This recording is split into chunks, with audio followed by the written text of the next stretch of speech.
गोरक्ष पीठ से सिद्ध तीर्थ के जो अधीश बनाए, उन गुरुवर अवैधनाथ पर कलम पुष्प बरसाए। सबको करता हूँ प्रणाम और सबका ही वंदन है, मेरे ही का पुण्य भाव ही गुरुवर को चंदन है।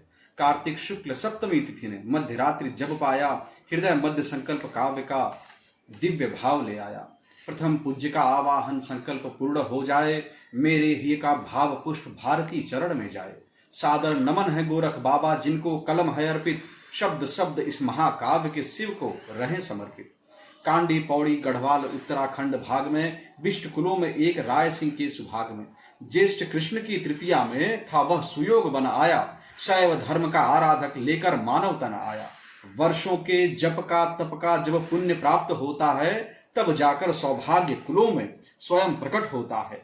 वसुधा संकल्पित होकर जब जब करवट लेती है, उसी समय उसके आंचल से देह प्रकट होती है। नियति जहां करती निर्धारित वहीं जन्म होता है, कि नियति जहां करती निर्धारित वहीं जन्म होता है, और जहां दिन पूर्ण लिखे हर प्राण वहीं सोता है। जल थल अंबर और ये उपवन सब में ब्रह्म है बसते, सब में अपना अंश दान कर सबको ही है रचते। है अखंड तन जिसका उसका ही आशीष मिला था, आस पास ही नहीं धरा पर स्वागत पुष्प खिला था। ये इसी तरह की शैली में जानिए जितनी भी किताबें हैं। न्यूज़ इंडिया 85 पे आप सुन रहे थे वरुण कुमार पांडे जी को, जो आजमगढ़ के रहने वाले हैं और इस समय देवरिया में रहते हैं। और उन्होंने MBA किया, फिर नौकरी किया, और बैंक में नौकरी कार्यरत रहने के बाद इन्होंने अपनी लेखनी शुरू की। और इनके बेहतरीन उपन्यास हैं, 2-3 उपन्यास इन्होंने बेहतरीन लिखा है। काव्य संकलन भी है, जिनमें नेत्रा और एक योगी का त्यागपत्र और योगी बाबा के गुरु जी भी इन्होंने लिखा, और इनको ढेर सारे सम्मान भी मिले। तो मैं कहूँगा कि इनकी बुकें अगर आप पढ़ना चाहते हैं तो अमेज़न पे आपको मिल जाएंगी।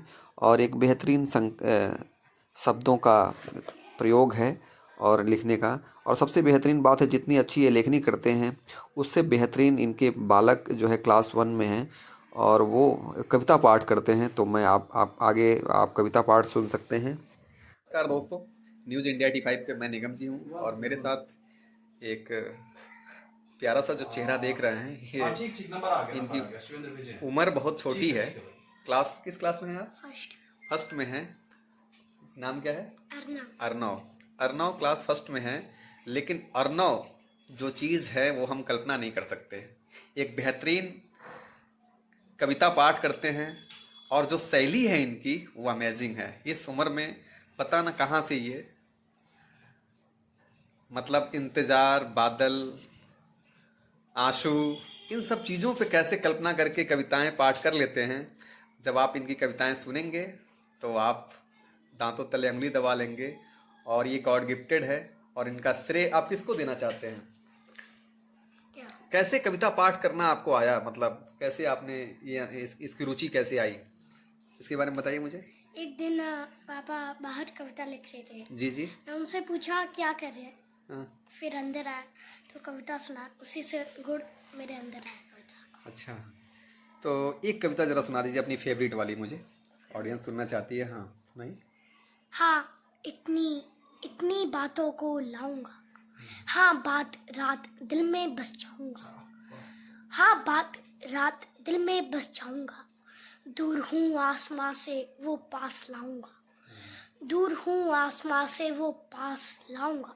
सितारे भी ना बुलाए तो सितारों में बस जाऊंगा, सितारे भी ना बुलाए तो सितारों में बस जाऊंगा।